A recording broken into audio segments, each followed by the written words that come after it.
Magandang araw po sa inyong lahat. Ang pinakamalaking balita po ngayon ay di umano, nahuli daw po itong si Zaldico dyan po sa Czech Republic. Well, kailangan naman po ngayon pag-usapan natin ano bang katotohanan at ano bang mga fake news. Una siguro sa katotohanan ay si Zaldico ang kaisa-isahang testigo na nagsasabi na ang korupsyon ay nagmumula mismo sa presidente. Yan ay sinabi niya dahil nung siya ay chairperson ng Committee on Appropriations sa Kamara de Representante, nagpasok ng 100 billion na insertion si Presidente. Hindi lang po yan, no? Sinabi rin niya na siya mismo nag-deliver ng 25% ng 100 billion or 25 billion kay Presidente mismo.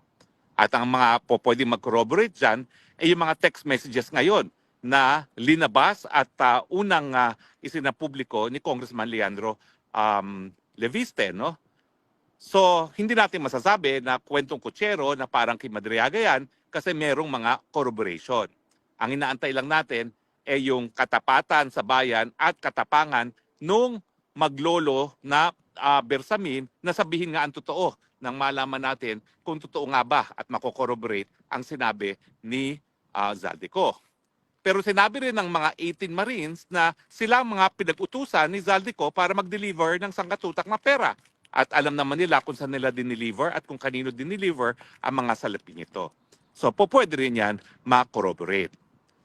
Pero ngayon po, ang balita ay naaresto na ba si Zaldico? Well, ano na naman ang facts at ano na naman ang fake news? Ang facts ay siya ay nasa Europa.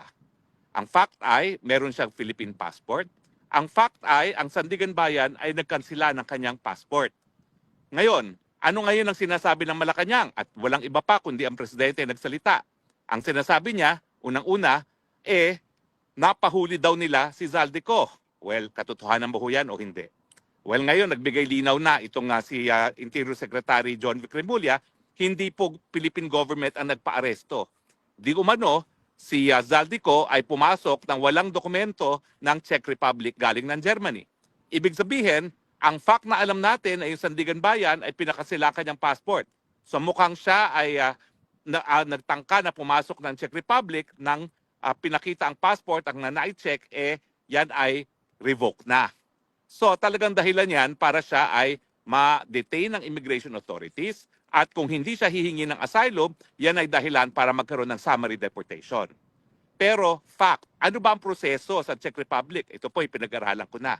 Ang proseso po dyan, bagamat po pwedeng ma-detain siya hanggang isang taon dyan, no? Pero at the average 90 days bago siya ma-deport, ang katotohanan ay sa unang 7 araw ng pagkakadetain niya sa kanya, kinakailangan sabihin ng Czech authorities kay Zaldico na po pwede siyang humingi ng asylum. Obligasyon po yan ng Czech authorities na kapag minahuli sila na illegal entrant o yung pumapasok na walang visa, walang passport, na kapag siya ay nadetina, sasabihan na may karapatan siyang humingi ng asylum. Nung una po kasi, ako'y nagdarasal na kahit papano, alam ni Zaldico kung ano yung asylum. Nakampante po ako nung aking sa pag-aaral, nalaman ko, obligasyon ng mga otoridad sa Czech Republic na sabihan siya tungkol doon sa karapatan na kumuha ng asylum.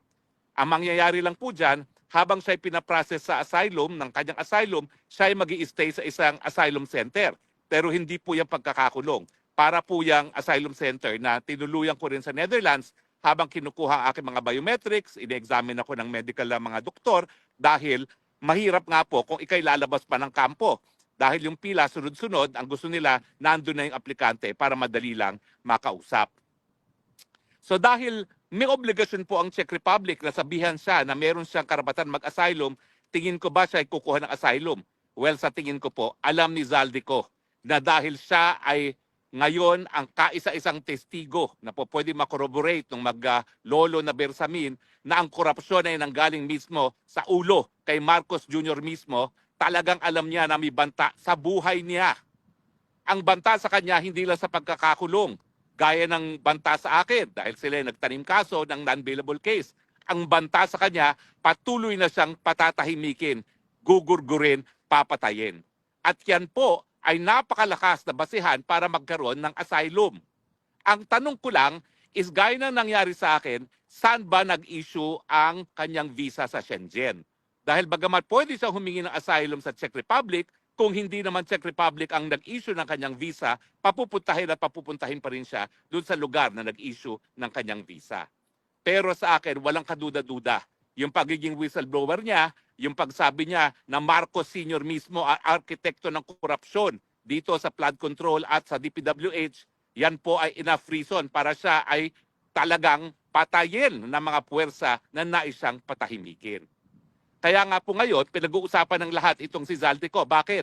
Kasi si Zaldico, kung talagang siya ay hindi susupilin sa pamamagitan ng pagkukulong o kaya naman pagpapamatay, siya magpapatunay na merong responsibilidad ang Marcos Sr., ang Marcos Jr., si Marcos Jr., si Bongbong, sa katiwalian. At wala pong ganyang testigo siguro maski sa sarili niyang ama, si Marcos Sr.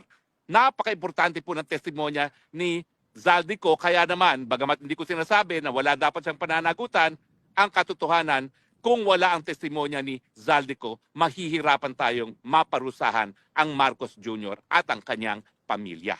Tandaan natin, ang in-expose niya, korupsyon hindi lang ni Marcos sa Jr. doon sa 100 billion, kundi yung smuggling pati sa pagkain na ginagawa ng First Lady Di Umano at ng kapatid ni First Lady Di Umano. So Zaldico, kung nasaan ka man, karapatan mong humingi ng asylum. Sasabihan ka nila na may karapatan kang humingi ng asylum, humingi ka lang. Dahil malinaw na malinaw, gaya ng sikat ng araw, na meron kang karapatan, meron kang well-founded fear na pwede kang gurgurin, patayin, dahil ikaw lang ang magiging susi para mapanagot ang presidente at ang kanyang pamilya sa kanilang katiwalian. Stay safe. Maraming salamat po sa inyong patuloy na pagtangkilik. Ito po inyong Spokesang Bayan, reporting live from Ackersee, Austria, na napakagandang lugar, saying, I love you, Philippines. You're the only country that I have. You're the only country that I will love. God bless the Philippines from beautiful Ackersee. At ito po ang tanawin ng Ackersee. Bye!